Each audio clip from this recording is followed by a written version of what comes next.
Hello and welcome back to Lorcana Villain. My name is Baker and today is the next deck profile and gameplay video on the channel. Once again, we put it to a vote with 4 different decks for you guys to vote, and out of 490 votes, it was really close for ages, but the winning inks were Emerald Ruby, very closely followed by Amber Ruby and then Sapphire Amethyst, and Amber Ruby will be the next one that I do.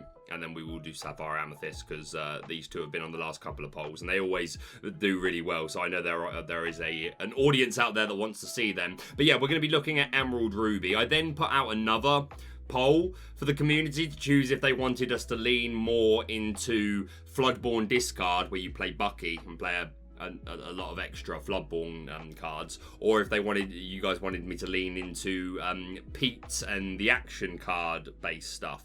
And it was Pete's actions that won, 54% to 46%. I've tried to meet in the middle. I feel like this is going to be quite a long video as well, so I'm going to try and get a lot of information out while trying to retain a degree of transparency and be clear. So I've got 3 games to show you.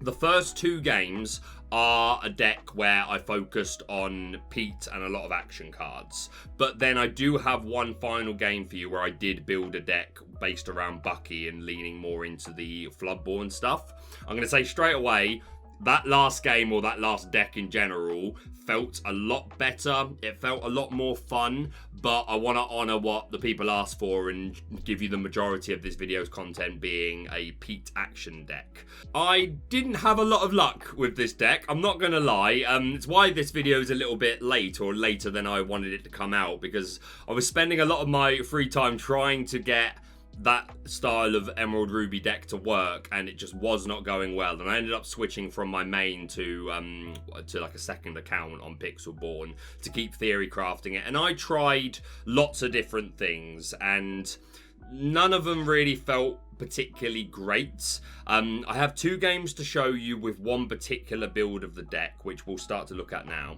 So you can see here, this is Pete's Day Out. Now, there are a couple of other ways that I built this and played with this, and after we've gone through this deck, I am going to show you another screen with a load of options and a different way you could go. I'm not even sure if this is the best way to play the action variant of Pete in Ruby Emerald, but it is the version that I have demonstrations for you today. And then of course we've got the Floodborn version. So let's stop waffling so much and let's just talk about the deck. So yeah, we've got Pete's Day Out. So obviously Pete, 5 cost inkable, 3/4 stat line, quest for 2, has ward, which is really, really strong, and then 2 abilities. We have Take That. Whenever you play an action, this character gets +2 strength this turn, so that would make it 5, but if you play multiple actions, he'll keep going up in strength. And then we've got Who's Next. My man is Bill Goldberg. While this character has 7 strength or more, he gets +2 lore. So if you can play 2 actions to boost Pete to 7, then he will also get, as well as that big old strength, he will also end up with 4 lore. Or you can do it really simply with simply 1 action card, which is Vicious Betrayal. One of the most iconic moments in Disney history portrayed here. But yes, 1 cost inkable, emerald action. Chosen character gets +2 strength this turn. If a villain character is chosen, they get +3 instead. And as Pete is a villain, he is the bad guy. One of those will take him straight up to 7 strength, which will kick off the Who's Next ability. So literally just that combo gives him his 4 willpower. I have found that it's still not great, to be honest with you. Like, you rarely see them at the same time, and even when you do, sometimes you need to prioritize inking the Vicious Betrayal over something else that's in your hand, or sometimes it just benefits you more to be challenging anyway, and the 7 wasn't even necessary. 3 or 5 would have been enough. And yeah, I think this is more of a fun deck, to be honest. I do think the Bucky version has a little bit more going for it. It's got some more legs to stand on. But yeah, the action variant of this is not great. You'll also notice the lack of the Minnie Mouse Diver, who would shift quite nicely onto this 1-drop mini that we are playing, and has the ability that if you play a second action in a turn, she goes up 2 lore. I played some games with her trying to do that. She's just still not great. She's in the Bucky deck that you'll see at the end, the 3rd game, because like just because she's a Floodborn. But she just wasn't great, and like, there's not many times where it's beneficial to play 2 actions in one turn. Sometimes you're doing it just to kick the mini diver ability, and it's not always warranted to like be playing these actions. You're just wasting resources just to get a couple of extra lore, which if you're going for game, great. But I found that she wasn't working very well, so I ended up completely cutting her. She is on my list of considerations, but yeah, that might be the biggest shock to you, that we're making a Ruby Emerald like action variant deck and we're not playing the diver mini. I think her spaces were better filled with other consistency cards, in my opinion. So I did cut her, but again, she's on the considerations list that we'll look at in a minute. But yeah, we've got Big P, and Vicious Betrayal will be our main source to get him big and boosted, but we are playing a lot of other actions as well, so that we can, in certain worlds, play 2 actions to get that boost. And we've tried to make them actions that are like have multiple uses. We're not just all in on it. It's only here to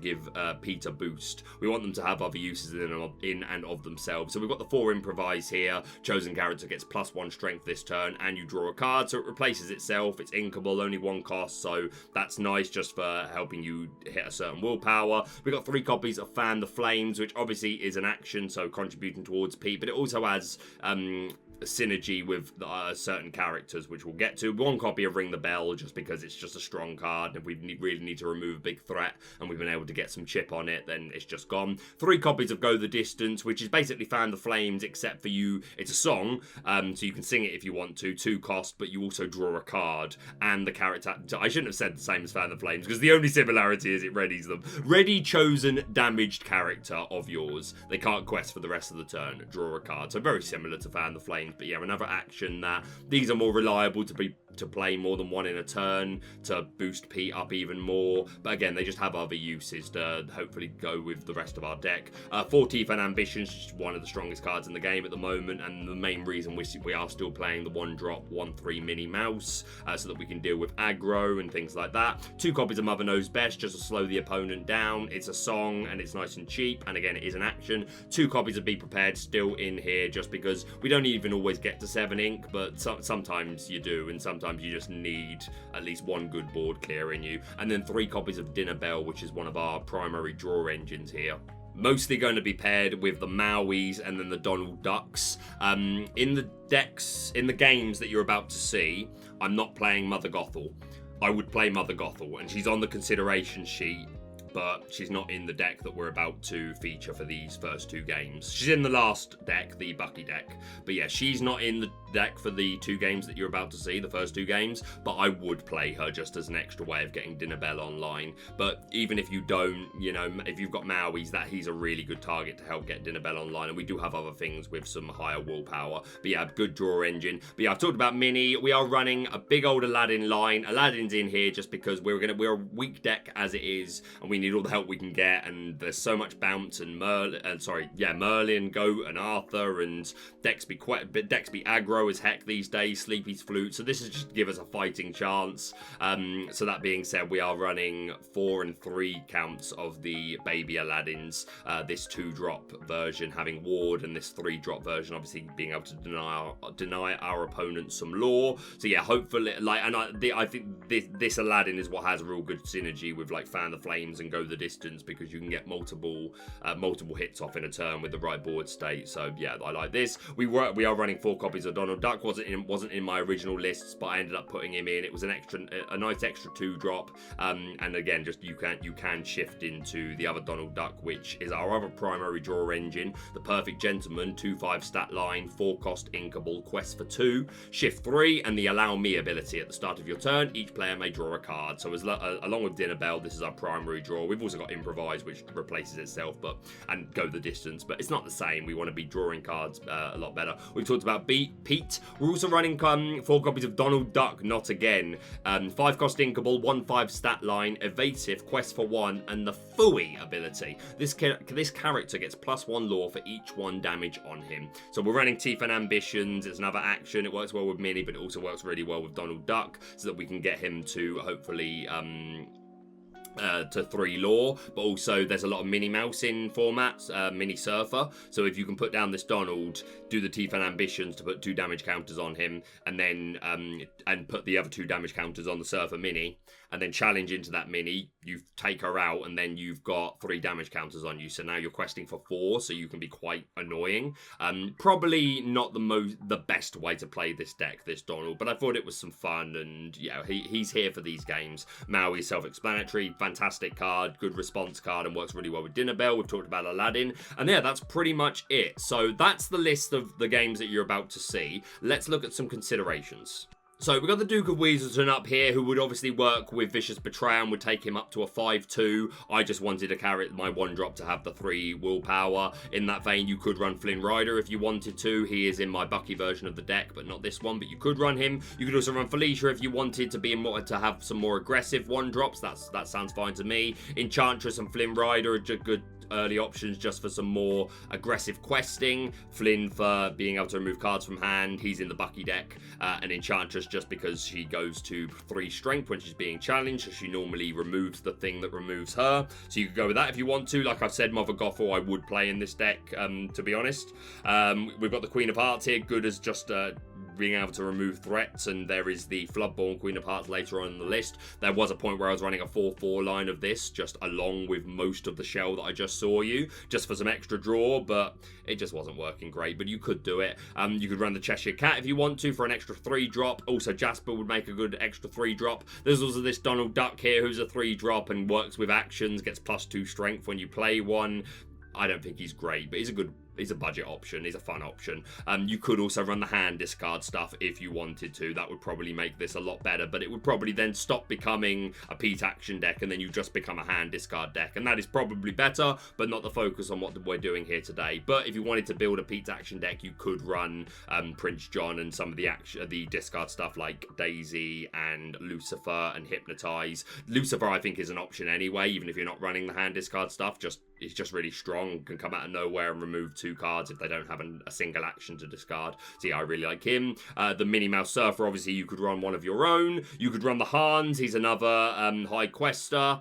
Also you could run the World's Greatest Criminal, the Most Diabolical Scheme, especially if you are running like Gothel and if you decide to run the Queen of Hearts. And the basic deck already has, obviously, Pete. I think he's the only villain in the basic deck. Yeah, he is. But you could, if you wanted to add some villains, like the Queen of Hearts, the Gothel, the Hans, all this sort of stuff, then you could run World's Greatest Criminal Mind. Tinkerbell, you could run some evasive if you want to, like Tinkerbell and Pongo we've got over here. Obviously, I've talked about Minnie Mouse if you want to lean into that part of the action package. Kuzco is just always a good consideration if you're running Emerald. We must play the Emperor attacks. Goofy is another evasive, obviously. Genie's evasive, but also you could just run him just to be some disruption. Lady Tremaine, if you want some removal, she's in the Bucky deck.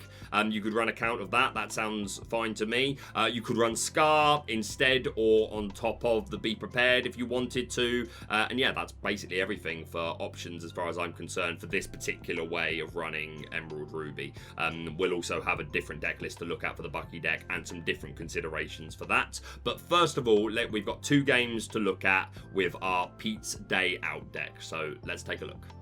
Okay, I'm trying to find the right balance between making sure I'm explaining why I'm doing what I'm doing. I'm trying to find the right balance, so bear with me, and always feel free to give feedback in the comments. But let's jump into our first game. We're going second, our first hand. So we throw away this Donald, let's go the distance, the Ring the Bell and the Pete. We don't want to see them until later on. I do hold on to this Aladdin line since I've got both the pieces here, and I hold on to one Vicious, but no, I do get rid of the Vicious Betrayal. I was going to say that doesn't sound right. So we throw all that away. We draw 2 Fan the Flames, another Vicious Betrayal, Aladdin, and Teeth and Ambitions. They immediately ink a Maleficent and pass, so we know we're up against Ruby. We draw Ring the Bell. We immediately ink Fan the Flames. It's not something that we want to prioritize at this point in the game. We could also quite easily have inked the Vicious Betrayal here. We've also got 2 Fan the Flames, so that's my reasoning why I chose that to be my ink to remove. And obviously we've got nothing to play, so we pass over. Our opponent draws. They ink Maleficent, so we are up against good old-fashioned Ruby Amethyst control. They pay 2 to play a Rush Queen of Hearts and pass over. We draw another another Donald Duck. We throw away this Vicious Betrayal. Like I said, we don't need that at the moment. We only really want to see that if I see that early, I tend to always ink it. Like, you want to already have Pete on the board and have that later on in the game, so it's not going to be doing much for us in this particular point. So we throw down this 2-cost Aladdin. It's all we can throw down at that point in the game, but that's perfectly fine. We pass over. They draw an ink Merlin Goat. They quest up with Queen of Hearts quite happily and throw down a Maleficent to draw a card. And they pass over to us. We draw another Vicious Betrayal. Not a great draw, but we can just immediately ink it. That's fine. So we go up to 3. They have quested at this point, so we get value by putting down this Aladdin and removing one. We pass over. They sing Friends on the Other Side with Maleficent and throw down Stylish Surfer Mini. They quest up with the Queen of Hearts. They ink an Olaf. And they pass over to us. We draw a Ring the Bell. We get rid of this Fan the Flames. We don't need this right now. It's like, again, a lot of these actions are really, they're a bit more situational. You need to have already something going on. Or like if they had a character who only had 1 strength that I could take out and then re-ready and take out another, maybe that would have been more beneficial, but at the moment there's not much point, so we throw it away. We do throw down our Dinner Bell here, just it's the most value from our ink at this point in the game. Not much point playing Tiefan Ambitions. We would just remove one of our own characters, and we can already challenge and 1-for-1 as it is, so there's no point. We do go into that Maleficent. I decide to keep hold of this Aladdin purely because it's got Ward. The 3 cost has already served its purpose by denying our opponent a law, so this warded Aladdin is better to keep. But yeah, I do make a trade there because I've got another Aladdin on the board. I know that I can shift into my Aladdin next turn if it's feasible, if they've got something exerted and I can immediately shift and challenge it. If it makes sense to, I can do it. So I want to slow them down a little bit. So I remove the Maleficent and we pass over. They draw a card. They quest up with Queen of Hearts. They quest with Stylish Mini and they ink Maleficent Snake. They throw down an Arthur, so they are putting on the pressure.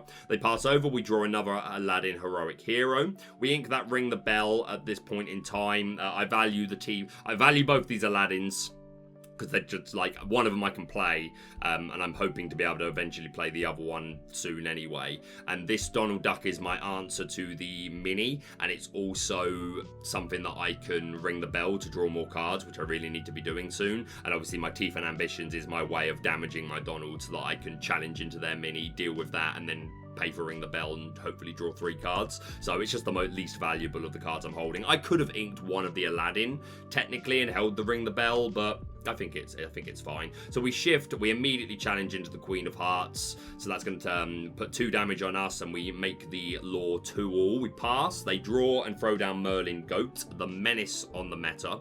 They quest up with Arthur, returning that goat to the hand, so they are being really aggressive here, up to 7, and then mini quests up to 9. They ink a goat and pass to us. We draw Pete. We immediately, like, this is fantastic value. We take out the Arthur and we survive the hit. And we throw down this Donald Duck, because now I know that next turn, yeah, I don't ink here because I value all the cards in my hand. You could make an argument that it would have been worth just inking the Aladdin there.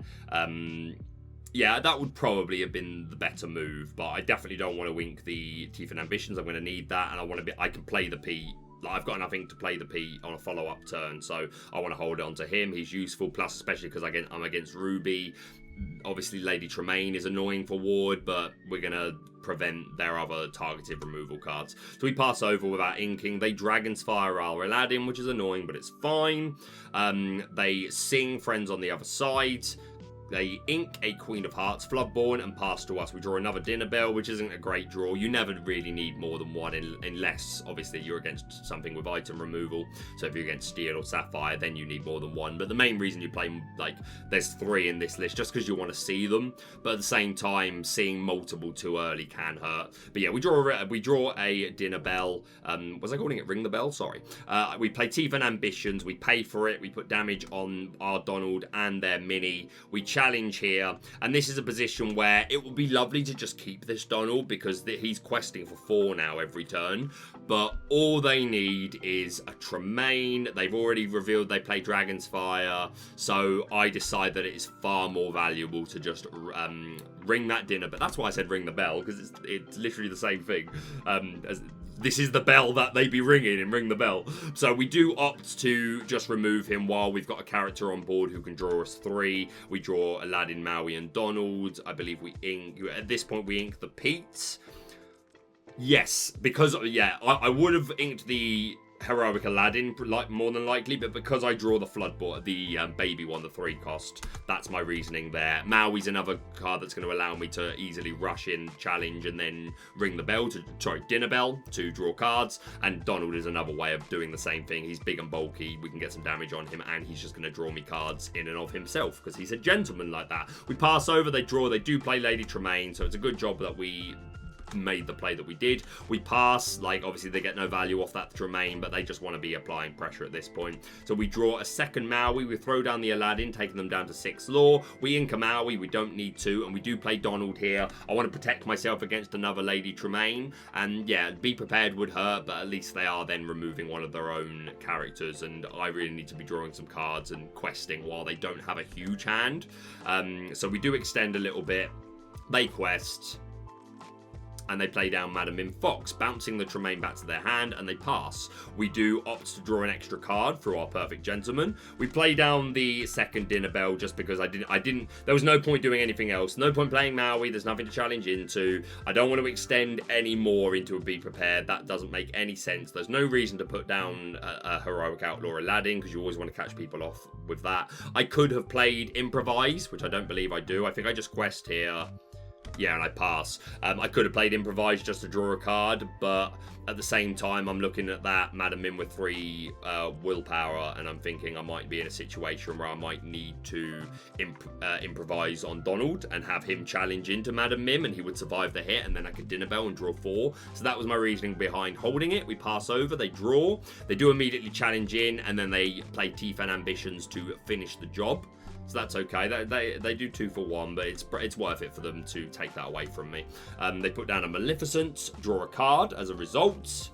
They ink a Maui, throw down a Pinocchio. So I don't think this is an aggro deck. I think this is probably just a one-off, which I think is perfectly fine in Ruby Amethyst as the one-off Pinocchio for some extra, a little dash of aggro. They pass over to us. We draw another Perfect Gentleman. We immediately throw him down, because, yeah, again, there's no reason to play anything else. But at this point, I do play the Improvise because I don't need to be able to, with this board, I don't need to be able to go +1 strength to get over anything, and I do want to just start seeing some more cards because they don't have a lot going on, and I don't want to lose too much momentum. So we do Improvise here purely to draw another card, which is another Perfect Gentleman, and we pass over. They quest with Maleficent, they quest with Pinocchio, taking them to 12, and they throw down a Lady Tremaine. We do remove Donald because I do have other ways of drawing. I've got the Dinner Bell and cards in my hand like Maui, and I value this Aladdin too much to be able to just immediately go Heroic Outlaw on this turn. And here we top the Fan the Flames, which is lovely. I was doing this anyway, shifting into Aladdin, and we would have immediately taken out the Pinocchio. But this is where like, obviously Go the Distance would have been better here because we would have been able to draw a card as well. But Fan the Flames will immediately be able to re-ready the Aladdin and go straight into the Maleficent and take it to 10-8. A really nice little swing. I do ink the Donald. Don't think I should have, to be honest. I think I probably should have held that. I probably had a thought trail at the time. Oh yeah, I suppose just because that, I was committed to the fact I was going to do this. Yeah, I committed to this because I wanted to draw cards now. I didn't have a whole lot going on. I know I've got this Perfect Gentleman in my hand, but there's no guarantee that he sticks. So I know that I can immediately draw cards here off of the Aladdin, and then I know I am just letting them quest next turn, but then I've got the Maui, so in my head, I can go Maui, challenge, and then I can immediately pay Dinner Bell. So yeah, that was my thought trail. I don't think that was a terrible decision. There's something to be said that I could have just... No, I don't think it would have been the right play to just hold the Aladdin there. And expect the Tremaine to go into it and take them both out, because they could have just played another Tremaine or a Dragon's Fire or something. So I do think that was probably the right play. We pass over, they draw, they play Olaf, they play down Goat to gain a lore, they quest up with Tremaine, taking them to 11 and pass. We draw Minnie, we throw down that Maui, take out the Lady Tremaine. I do think I immediately Dinner Bell here to see some more cards, which takes away the Maui, obviously. We ink one of these minis. So because we do want to have more ink to play with at this point, we throw down another Aladdin because I need to. This goat is dangerous. I need to be able to draw into one of my other 2 heroic outlaw Aladdin in the deck, and immediately I need to push for game here. Especially because where there's a goat, there is danger. We pass over. Yeah, this is me checking how many heroic outlaws I've got left, and I've got 2 left in the deck. But yeah, they quest up with both. They play down Minnie Mouse and pass. We draw Mother Knows Best. We do throw down the Donald Duck now. We challenge into the Olaf. Yeah, I need to slow them down. So we challenge with the Aladdin. Then we play Teeth and Ambitions, which we were doing anyway, because I want to put some damage on my Donald Duck so that I can be questing a bit more aggressively. And that allows us to finish off the Olaf. Yeah, so I did it this way because I could have done this into the Merlin goats just to get it off the field, but then I definitely lose my Aladdin, and I know I lose my Aladdin anyway if they, yeah, to be honest, the more I talk about it there, I probably should have just gone into goat there. I do think I've talked myself out of it. I think I probably should. My thought trail was that if I went into goat with Aladdin, then I could have made that whole same play, and then the goat would have been gone, but then I was like, but then the Aladdin's gone for sure. But I still think that's wrong because I still am leaving them open here to just challenge into the Aladdin with Minnie. So yeah, that was a misplay on my half. I should have just taken out the goat there, but we stand by them. We pass over to them. They draw. They quest with Minnie. They quest with goats. And they play Be Prepared. So it ended up not making a huge amount of difference anyway. This is probably the right move just because Donald is questing quite aggressively at this point, and again they know I've got the heroic outlaw who can, yeah, to be honest, they probably should. I don't know what their hand is, but they probably could have just challenged with Minnie and then won the race. I don't know, not sure, it depends what the hand is. But they go in another law because Merlin goat left the field. They pass over to us. We draw improvise. We just throw down Peach straight away. No point throwing down the second one. Let's not Be Prepared and lose all of our good stuff. They throw down another Merlin goat, and at this point it was looking so good for us because we had such a big hand, and I think we played it quite well. But these goats, man, just absolutely destroyed us. But yeah, we draw Mal. We do play improvise purely just because I need to see some cards. I quest up to 12. I throw down this heroic outlaw Aladdin now because I need to be able to pray that they need to misplay at this point. But they throw down the fox, they return the goat, that takes them to 18. They challenge into Pete, taking them both out. They throw down the goat, and at this point it is just game because as soon as that goat leaves the field, it's going to be over. So we do concede. So yeah, not a great, not a success, let's put it that way. But I feel like we held our own to a degree against Ruby Amethyst Control. Again, this is right at the bottom of the ladder. So I don't know the experience of the person that I was playing. Like I feel like they might have made 1 or 2 misplays, but so did I. And you know, at least they are very clearly playing a meta deck. And yeah, I think we did all right. So I thought this was a game that was worth showing. But let's jump into another. This time we're going first, so we've got an opening hand of Pete, 2 minis, improvise Aladdin, improvise and Be Prepared. We throw the Be Prepared and the Pete. I probably should have thrown at least one of these improvise really as well to like dig for something a bit more 3 to 4 range. But nonetheless, that's what we do. We draw into a couple of Aladdins, but at least we can make moves. We throw one of the Emerald Aladdins, throw down our mini and pass. They ink a Daisy Duck, so we know we're up against Emerald and it's going to be a discard variant. And they throw down a Flynn Rider and pass to us. We draw that Donald Duck. We ink this mini. We don't need this mini at this point. I'm sure there's been a couple of... I'm doing my best to explain why I'm doing things as I'm doing them. Hopefully I've done an okay job at that. And I know for some people it might seem like I'm over-explaining things that aren't relevant to everybody. And I'm trying to make sure it's like... that everyone can follow to a degree, but who knows, maybe in the future we start labeling our videos a bit more, and some are to do aimed more at, okay, these are for absolute beginners and I will like talk through literally every card and every decision, and some are aimed more assuming like you have a degree of experience. I don't know, we'll see how the feedback is and how as time goes on the channel, but for the time being I'm trying to get a good balance of not over explaining or under explaining. So we throw down Donald Duck, we quest up with Minnie, which is safe to do. And we pass over. They ink another Daisy Duck and throw down the Enchantress. They quest up with Flynn Rider and pass to us. We draw an improvise, so we're able to show off this improvise quite nicely by playing it on Donald, taking him to 3-3. We draw a card, which is another Donald, all of the Donald, and we challenge into Flynn Rider, taking him out. We, I ink one of these improvise. I want to keep these Aladdins and this Donald we can build to, so sounds good. And another improvise, I'm happy to leave one in my hand. We decide to be slightly aggressive. We quest up with Minnie and throw down our Emerald Aladdin. They ink You Have Forgotten Me, which does concern me.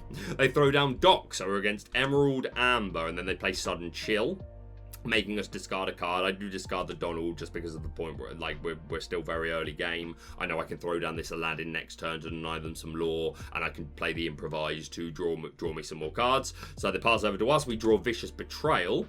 We ink it straight away. We like to be at least 5. We throw down the Aladdin to deny them some lore. We just want to be aggressive here. We challenge in with the Aladdin. I could have challenged in there with Minnie, but I had a thought. I definitely had a thought trail as to why I didn't do it that way. Part of it was just because I've got this other Aladdin. But yeah, I could have gone in with the Mini there. And I'm not playing the Floodborn Mini in this deck, so that's not a reason. I think...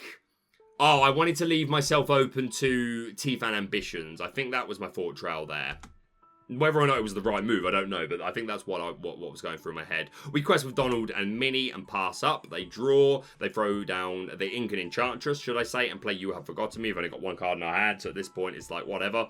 They challenge into Donald with Doc, who survives the hit. We top deck Donald, so down he go. All the Donald in this video. We challenge into Doc with Minnie, who survives the hit.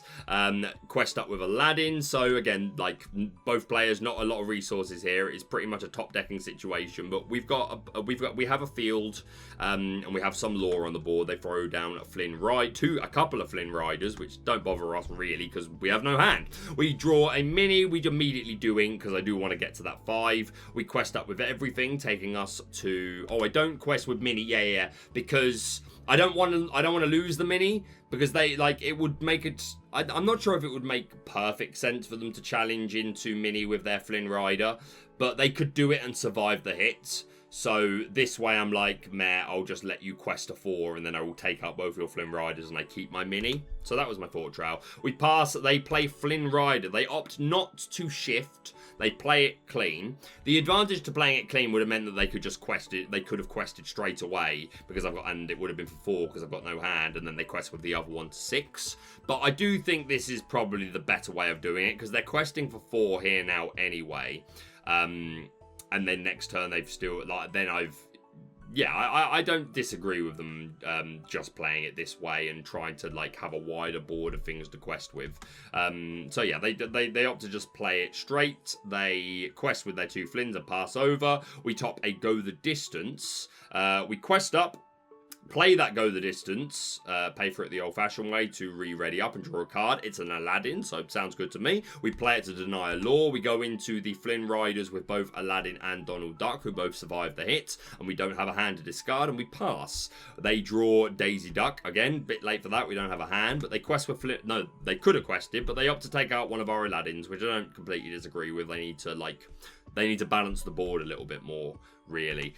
We top a Teeth and Ambitions, which is a pretty good top against this right here. We just quest up to make sure we get full value, and then we pay for Teeth and Ambitions, put some of the damage on Mini and some of it on Flynn Rider. I opt not to quest there because Daisy could have gone into... I value this Aladdin. I want to be able to top the Floodborn version. And yeah, Daisy goes into either of these and survives the hit and takes us out, so I didn't think it made a lot of sense. They play down another Daisy. They quest up to 5 and we top a Be Prepared. Not a good top at all, because now it has to stay in our hand and there's a couple of daisies sitting on the board, so we know we're losing it. But we pass over. We don't quest for the reasons I already stated. They ink up and they throw down Kuzco. So I was feeling the pressure at this point, and it hurts to lose Be Prepared when they just throw down a Kuzco. But there you go. They quest themselves to 9. We draw Big Pete. So I was feeling the pressure here. I was a little worried. We are at the mercy of our top deck.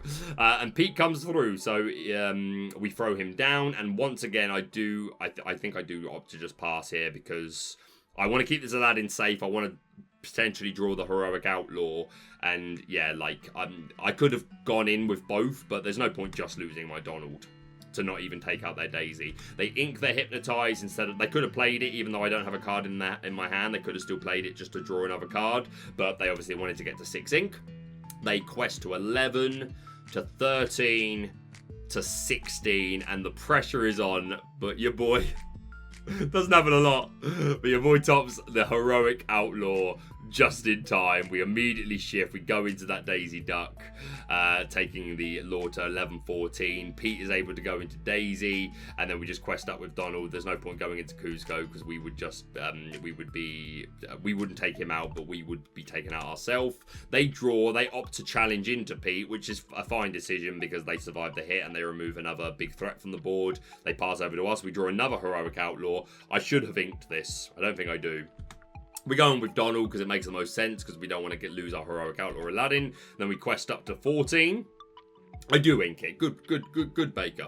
And we pass over. They draw. They throw down another Flynn Rider who can quest big, but we're okay. We throw down, we top the Aladdin Street Whap, throw him down to deny some more law. We quest up to 16, pass over.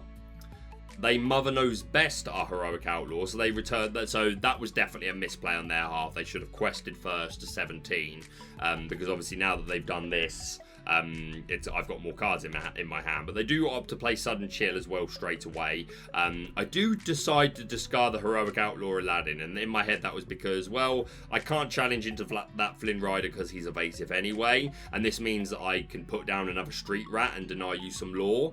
Probably would have been also fine to have thrown away the Street Rat and just keep the Heroic Outlaw. Probably would have been better, actually. But that was my thought trail. I was just like, well, I can deny you more law this way.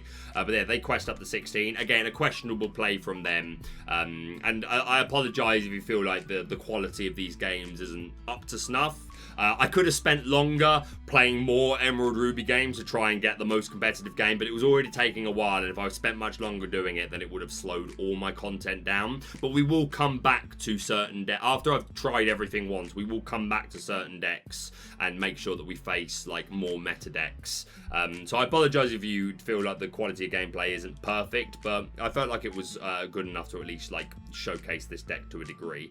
We top the Pete, and we throw down the Aladdin that had been returned to our hand, deny them a law. We quest up to 17, and at this point we're looking pretty good. They do opt to challenge to just to slow us down. They could have gone to 18 there, and then they probably would have had game. I think they would have had game. Yeah, they would have gone to 18 there. I would have gone to 19. And that, well, no, wouldn't. Yeah, they do deny themselves game there. I think I more than think, unless I've missed something and got myself confused. But thankfully, they choose to challenge into us. We top Donald, we throw down Pete. They top the Grand Duke. But at this point, we've got 2 cards in our hand, so they're only questing for 2. We top Teeth and Ambitions. We quest with Pete, taking us to 19. We play the Teeth and Ambitions, put some damage on us, and remove that Flynn Rider. And then we throw down Donald. We know we don't need to worry about expanding a little bit. They challenge into us, but at this point the writing's on the wall and they surrender because we could have quested with Donald for game. So they do deny themselves game there. They definitely misplay. Again, I could have just kept like hammering the wall to try and find higher quality of me playing Emerald Ruby decks. And in the future, if people really want me to, then I will. But yeah, at least I thought this sort of showed what the deck can do. Again, I'm not sure if it's the most optimal way of playing the Pete's Actions version of this.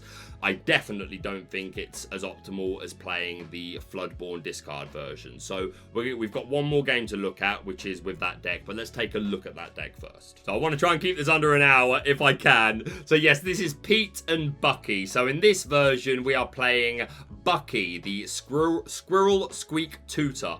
2-cost inkable 1/1 with Ward, which we love to see. Quest for 1 and the Squeak ability. Whenever you play a Floodborn character, each opponent chooses and discards a card. So in that vein, we are playing 3 of the Queen of Hearts Floodborn, who can also draw us cards if she's on the board, and we challenge, so we love to see that. And obviously we're playing the 3 Baby Queen in that vein. We are playing the Mother Gothel in this deck to work well with Dinner Bell. We are playing both Lady Tremaines, obviously, you could not play this baby version, but it's been working for me just as some extra lore denial. And yeah, obviously playing a flood, like it's a quicker way to play your Floodborn character on turn 4 potentially, because you could go turn 2 Bucky, turn 3 Lady Tremaine, and then turn 4 Shift Tremaine, or the other way around.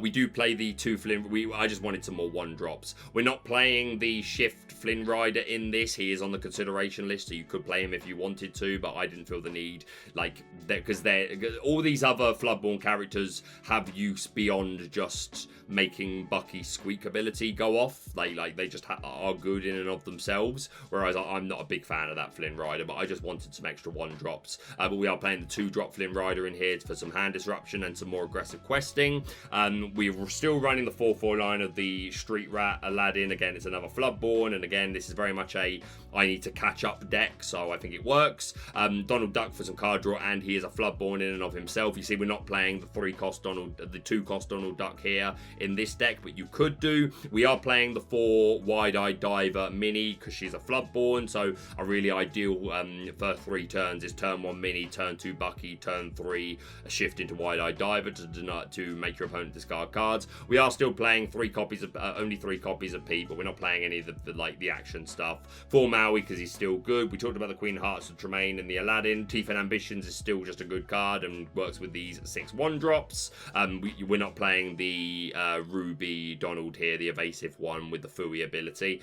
2 Be Prepared and 3 Dinner Bell. So yeah, just a different way of playing it, more leaning much more into Bucky as a way to disrupt the opponent, and I found this version works a lot better. So I have one more game to show you. Again, it's still bottom of the ladder, so it might not be the highest quality of gameplay that you have ever seen, but I do think it showcases this deck, and feel free to go away and try it yourself. But the links to both of these decks that I've shown you will be linked down below. Let me know your version, what works best for you, and again, we can always cycle this version in particular. I would like to cycle back to and play some more like higher ladder games, because I do think it has a degree of legs to it. And what I do like about this deck is it's quite budget friendly. The only super rare here is Lady Tremaine, and you could replace that with Raya from Ruby, the Floodborn. She's on the options list, the considerations list, that we're going to look at in a minute. But overall, I think this is quite a cheap deck to build, so maybe a nice budget deck if you're looking for one. But yeah, let's look at some options. Some of them we've already talked about. Felicia to be more aggressive, Enchantress to be more aggressive questing, the Cheshire Cat, the Jasper. You could run the hand discard package, you could run this evasive mini, you could run this shifted Flynn Rider if you want to. Most of these are things we already talked about on the last considerations. The Cheshire Cat here is another Floodborn. If you choose to play this Cheshire Cat, you could play this one as well. And yeah, obviously Raya here is a nice substitute. She's also a super rare, but if she's the super rare that you've got and you don't have the Tremaine, then you could play her instead. But yeah, those are some options. So let's take a look at one last game with Pete and Bucky. Okay, so we went first for this game. We've got a hand of Mini, Maui, Aladdin, Maui, Tremaine, Bucky, and the other Mini. So we throw, we keep one of these minis and we keep Bucky because we really want to find the 1-drop mini, because that's a perfect curve for us to what this deck wants to do. So we throw everything away. We are not able to find our 1-drop mini, which does hurt, but we do find a second Bucky. So we immediately ink this Heroic Outlaw Aladdin, which always feels bad because they're good, but you got to play the hand you've got, and the other cards in our hand are going to help us get into the game. So we throw him away. We pass because we can't play anything. We know 1-drop, so we pass over to them. They ink a Cogsworth, so we know we're up against Sapphire. And then down comes the Porp. So we know we're up against some kind of Porp deck. Cogsworth isn't regularly played in Porp control, but it's a different variant, and I do like Cogsworth, so we love to see it. They draw a card from their Porpsicle and pass to us. We draw Dinner Bell, which I don't hate seeing. We ink this Donald. Yeah, I could have inked the mini, but in my head, because I've just drawn this Dinner Bell, I like my chances of being able to draw cards by sort of like turn 4, but well, turn 5 is really the soonest you can pay, because you play Dinner Bell turn 4 and then you can pay for it turn 5. So I like my chances of being able to draw some cards. And if I've got that option, I don't want to be letting my opponent be drawing cards, and I want to play both these Buckies. So there would have been. It's not that I want to throw away the Donald. It's not that he's useless, but he has to be sacrificed in this vein because I want both the Buckies and I want the mini, and the rest of our hand is uninkable. So we throw down the Bucky, we pass, they ink up, and they throw down Aurora, which is an off-meta pick for Porp, but as the game goes on, we see that they're running a much more like aggro version. We see things like Caterpillar and some interesting other like tech choices, but we digress. They pass over to us. We draw Flynn Rider. We immediately throw down a second Bucky because you can see what I want to do. We ink that Flynn Rider. And we pass over because literally all I need is to draw any inkable, and then next turn I can play this mini and make them discard 2 cards. They ink a Tamatoa and they throw down Judy Hopps, removing their own Porpsicle and drawing a card as a result. They quest for Aurora to 2 and pass. We draw Maui. We just wanted to see an inkable. That's all we wanted to see. We ink him up. We throw down Mini, and they are forced to discard 2 cards from Bucky. One of them is a Beast, Selfless Protector. Bit of an off-meta pick. Bit of a tech, but there you go. And they throw away another Cogsworth. We pass up. They ink a Porpsicle, which has got to hurt. They play and they sing Strength of a Raging Fire with Judy Hopps. I'm not sure if they thought that they would be able to target Bucky there. Probably. At the very least, they should have thrown down the Aurora first, and then they could have taken out Mini. So yeah, a misplay on their behalf. And once again, I apologize if the quality of the games in this particular video isn't up to scratch. I was aware of it while I was like going through them, but I need to put this deck profile to bed for now so I can move on to other things. So I will happily come back to these decks, but I'm just trying to demonstrate how the deck can work. So a misplay from them for sure, but never mind. It's probably because they thought they wanted Bucky and they forgot Ward. That's probably what it was more than anything. So still a misplay, but they quest up, they pass over to us, we draw Aladdin, we throw down our Dinner Bell on this turn. Makes the most sense because at this point I'm happy to remove that mini next turn, just draw 2 cards. We ink the Aladdin because I do want to build to these Tremaines. We quest up because it's safe to do because they have no evasive, and we end. Obviously we're not questing with these Buckies because we don't want them to just be banished, because we want to be able to play more Floodborn to make our opponent keep discarding cards. They ink a Caterpillar, so they are just a much more like curve heavy, aggro heavy version of Sapphire. They play Grab Your Sword, so we see some steel. I'm not sure if they'd already revealed steel by this point, possibly, but this still really hurt. Takes out our mini, so we're losing our Dinner Bell next turn, and we lose our 2 Buckies. So this kind of hurt. They quest all the way to 10, I think. They're all 2, right? I believe Judy Hopps is 2, yeah. We draw, thank goodness, we draw an inkable. Like, non-inkable there, we probably lose, but we do draw an inkable, thankfully, so we're able to ink it, play down Lady Tremaine, force them to remove a character. They choose one of their Auroras, and we pass. They draw, they throw down the Fishbone Quill.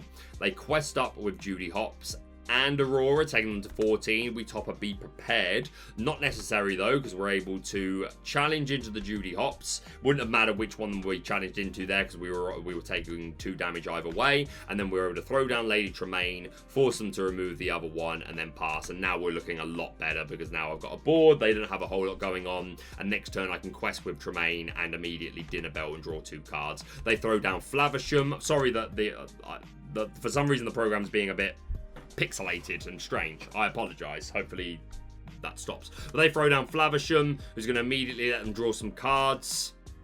They draw up, they ink Noi, and they pass over to us. So not a lot going on, but they had paid 4 ink there to put down the Flavisham. We draw Mother Gothel, which is music to thine ears, because I'm able to throw her down and immediately Dinner Bell for 3. Feels so incredibly strong.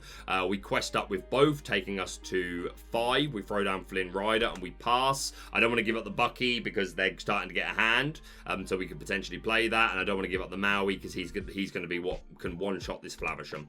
And I'm assuming that they're going to throw down an item and quest with him. We pass over, they draw, they ink Grandma, and they do indeed throw down an item. They also throw down a second Flavisham.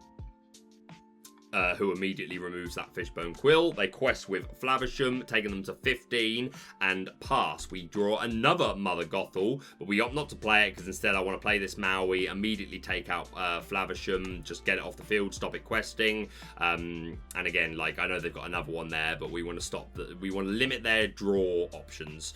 So we take him out, we immediately quest with both Tremaines and Flynn, so now we're a lot closer. We're getting there, we've caught up. We pass, they play Nick Wild, who returns a Porpsicle to their hand. They throw down Grand Martada. They play the Porpsicle to draw themselves another card. They quest for Flavisham, taking them to 16.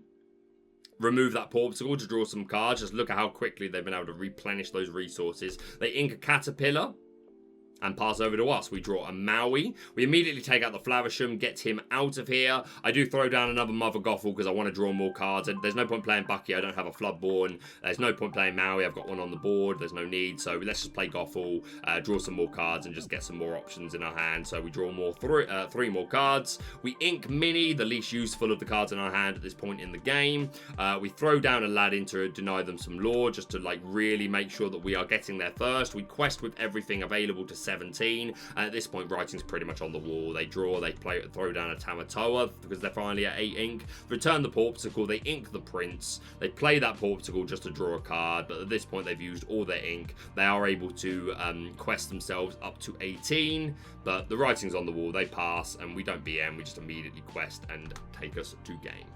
So yes, 2 variants of Emerald Ruby. I definitely think the Bucky version, the Floodborn version, has some more legs to it. I'm not saying it's going to be like regularly top 8ing. Maybe one day it makes its way in as like a rogue pick. I think it's a really good budget deck.